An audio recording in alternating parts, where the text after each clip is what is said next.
এটা লাল জামরুল গাছ। এটা শুধু একটা গাছ নয়, এটা আমার স্মৃতি, আমার বাবার দেওয়ার উপহার। যখন এই গাছটাকে দেখি, বাবার হাতে লাগানো সেই ছোট্ট চারা গাছটার কথা মনে পড়ে।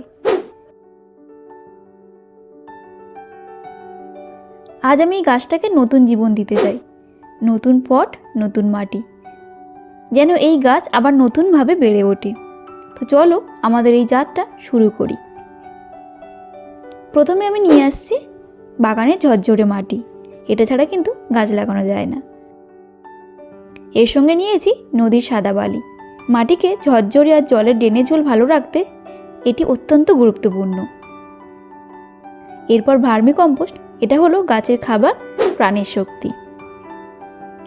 অবশেষে ম্যাজিক উপাদান, একটু ভালোবাসা। হ্যাঁ, এই মাটির সঙ্গে আমি আমার ভালোবাসা মিশিয়ে দিচ্ছি, যাতে গাছটা শিকড় দিয়ে সেই ভালোবাসা নিতে পারে। এই মিশ্রণ শুধু মাটি নয়, এটি জীবনের ভিত্তি।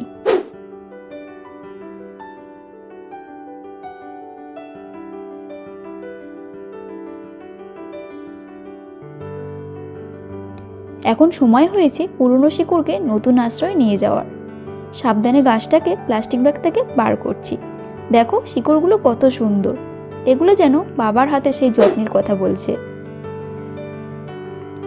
গাছের শিকড় মানে তার জীবন। যদি আমরা এগুলোকে ঠিকঠাক যত্ন না করি, গাছ কখনো ভালোভাবে বেড়ে ওঠে না।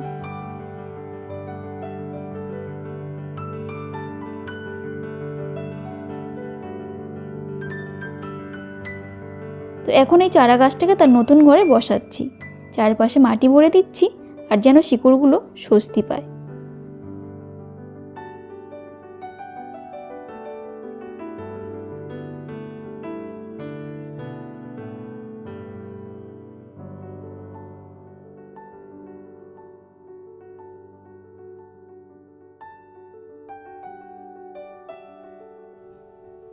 শিকড়ের সঙ্গে নতুন মাটির সংযোগ হয়, এক নতুন সম্পর্কের জন্ম হলো। জলের সংস্পর্শে শিকড়কে ভিজিয়ে গাছের ভিতরের প্রাণও জাগিয়ে তুললাম। আজ থেকে এই লাল জামরুল গাছটা এক নতুন যাত্রা শুরু করলো, বাবার স্মৃতি আর ভালোবাসার সঙ্গে এক নতুন অধ্যায়। এই লাল জামরুল গাছ শুধু আমার বাবার স্মৃতি নয়, এটি আমার শিকড়ের গল্প। তোমাদের কাছে এমন কোনো স্মৃতির গাছ থাকতে পারে। গাছ শুধু অক্সিজেন দেয় না, ওরা আমাদের জীবনের গল্পও বাঁচিয়ে রাখে। তো ভিডিওটা যদি ভালো লেগে থাকে তাহলে লাইক, কমেন্ট, শেয়ার করো। আর কমেন্টে তোমার প্রিয় গাছের গল্প আমার সাথে শেয়ার করে নিও। আর আমার চ্যানেলকে কিন্তু সাবস্ক্রাইব করতে ভুলো না। আবারও নতুন কোনো গাছের গল্প নিয়ে দেখা করব। সবুজে থাকো, ভালো থেকো।